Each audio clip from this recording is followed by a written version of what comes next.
ایک غیر جماعت مسلمان دوست نے جو گزشتہ دنوں حضور انور کی ایک مجلس سوال و جواب میں حاضر تھے، انہوں نے بعد میں یہ سوال اٹھایا تھا کہ حضرت مرزا صاحب نے پہلے نبوت سے انکار کیا، پھر بعد میں اقرار کیا، اور وجہ یہ بتائی کہ اب خدا تعالیٰ نے یہ معاملہ مجھ پر خوب واضح کر دیا ہے۔ سوال یہ ہے کہ حضرت مرزا صاحب کو ابتدائی سے کیوں حقیقت حال کی خبر نہ دی گئی؟ انہوں نے معلوم ہوتا کسی غیر کی کتاب سے تھوڑا سا اقتباس پڑھا، اصل صورتحال واضح نہیں ہوئی تھی۔ حضرت صلی اللہ علیہ وسلم جب فرشتہ ظاہر ہوا ہے تو بہت کھلا کھلا پیغام لے کے آیا ہے، بالکل واضح اور قطعی، اقرا بسم ربک الذی خلق۔ اور اس کے باوجود جب حضرت خدیجہ تسلی دیتی رہیں اور فرماتی رہیں کہ تجھے کچھ نہیں ہوگا، تو آپ اس فکر کا اظہار کرتے رہے کہ مجھے کیا ہو گیا ہے، یہ کیا واقعہ تھا، کہیں کوئی گویا کوئی بد اثر تو نہیں، نعوذ باللہ من ذالک، وہ یہ کیا کیوں ہوا واقعہ؟ اس سے زیادہ کھلی اور واضح وحی دنیا میں کسی پر نازل نہیں ہوئی، نہ ہو سکتی ہے۔ یہ ہر اس شخص کے اپنے انکسار سے تعلق رکھنے والی بات ہے، جو عظیم مراتب پر فائز ہوتے ہوئے بھی اپنے آپ کو کچھ نہ سمجھے، اور اس صورت میں ان مراتب سے پہلو تہی مقصد نہیں ہوتا، بلکہ ان مراتب کو اپنے سے زیادہ بلند شان سمجھتے ہوئے، اپنی عاجزی کی آنکھ سے دیکھتے ہوئے اپنی تعجب میں مبتلا ہوتا ہے کہ یہ کیسے ہوا۔ چنانچہ حضرت مسیح موعود علیہ السلام نے اس واقعہ کی تفصیل لکھی ہے کہ مجھے عیسیٰ کہا گیا اور میں تعویل ہی کرتا رہا کہ میں ایک غیر نبی، مجھے اس سے کیا نسبت، یہاں تک کہ بارش کی طرح وحی نازل ہوئی، تب مجھے سمجھ آئی۔ حقیقت الوحی میں نبوت کے مسئلے پر بھی تفصیل سے روشنی ڈالی ہے۔ میں کہ یہ عقیدہ سب کا تھا کہ خاتم النبیین کے بعد کسی قسم کا کوئی نبی نہیں۔ بڑے بڑے علماء جو بعد میں احمدیت میں داخل ہوئے، ان کو کیوں نہیں دکھائی دیا پہلے کہ قرآن میں ایسے دلائل موجود ہیں جس سے پتہ چلتا ہے کہ خاتم النبیین سے مراد آخری صاحب شریعت نبی ہے۔ تو حضرت مسیح موعود علیہ السلام کے لیے جب بھی براہین احمدیت سے الفاظ شروع ہوئے نبی،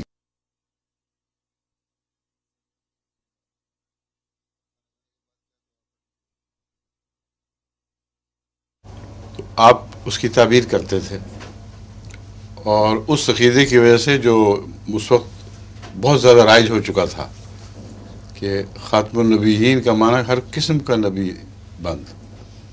پھر اللہ تعالیٰ نے آپ پر روشن فرمایا، آپ کو قرآنی دلائل دیے، سمجھایا کہ خاتم سے مراد آخری صاحب شریعت ہے، نہ صرف یہ بلکہ سب سے بلند تر مقام پہ فائز، سب کا مصدق۔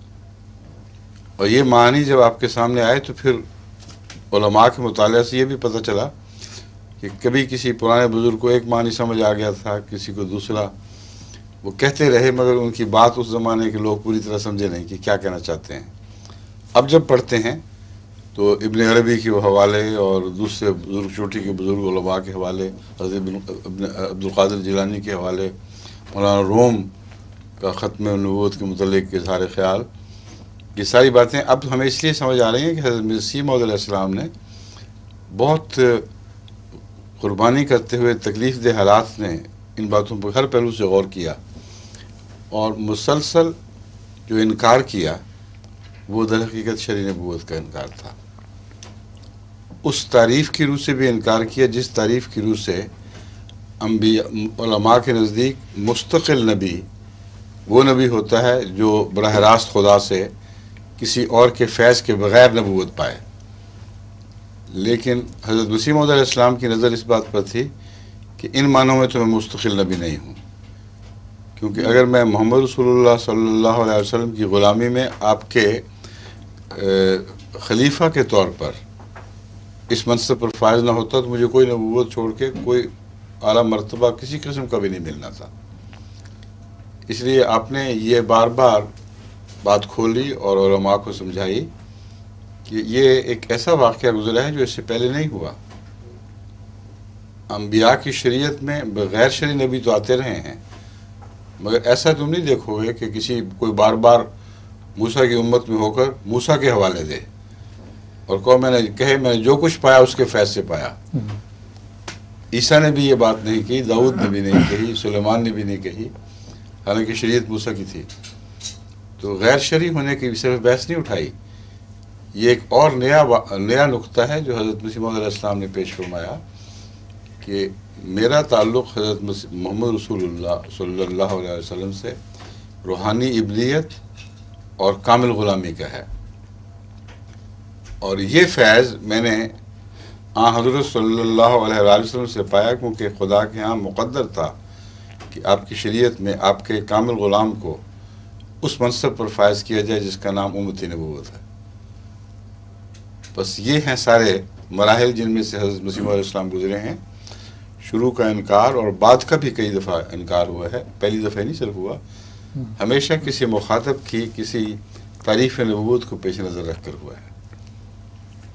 جہاں یہ اعلان ہوئے علماء کی طرف سے کہ آپ نبی کے دعوے دار ہو کے محمد رسول اللہ کے دائم غلامی سے خارج ہو گئے ہیں، آپ منکر ہو گئے ہیں خاتمیت کے، وہاں حضرت مسیح علیہ السلام نے حلف اٹھا کے دعوے کیے کہ میں نے کہیں ایسی نبوت کا دعویٰ نہیں کیا. مگر ہر جگہ جہاں بھی ہے، ایک جگہ بھی امتی نبوت کے دعوے کا انکار نہیں ہے، ایک جگہ بھی. ہر دوسری تعریف کی روح سے ہے. یہی وجہ ہے کہ پیغامی بھٹکے ہیں، کہیں اقرار کہیں انکار. وہ سمجھتے رہے ہیں کہ لوگوں نے بنا دیا، نعوذ باللہ من ذالک، اپنے بیٹے اور اپنے بعض صحابہ نے بنا دیا، مسیح السلام کا کوئی مقصد نہیں تھا. حالانکہ اگر آپ غور سے پڑھ کے دیکھ لیں تو کسی جگہ بھی کوئی تضاد نہیں ہے. جہاں انکار ہے وہاں ایک آزاد مستقل نبوت کا انکار ہے، مستقل نبوت کا نہیں. نبوت جو ملتی ہے تو مستقل ہی ہوتی ہے ان معنوں میں کہ آزاد مستقل ہے، انڈیپینڈنٹ، پہلو بہ پہلو چلنے والی. اور نے فرمایا اس کا سوال ہی کوئی نہیں ہوتا، اگر میں یہ مانوں تو دائرہ اسلام سے خارج ہو جاؤں گا. کوئی شخص بھی جو یہ مانے گا وہ دائرہ اسلام سے خارج. ایسی نبوت ہمیشہ کے لیے بند ہے. اور ایسی نبوت جو شریعت لے کے آئے، جو قوانین نے شرعی میں اضافہ کرے یا ان میں کمی کرے، اب نے فرمایا حرام ہے کلیتاً. تو جہاں زور و شور سے نبوت کی اس تعریف کی روح سے انکار کیا گیا ہے، وہاں بعض دفعہ ناسمجھ مباحث احمدی بھی تھوڑی دیر کی تزلزل میں پڑ جاتے ہیں کہ کیا بات ہے.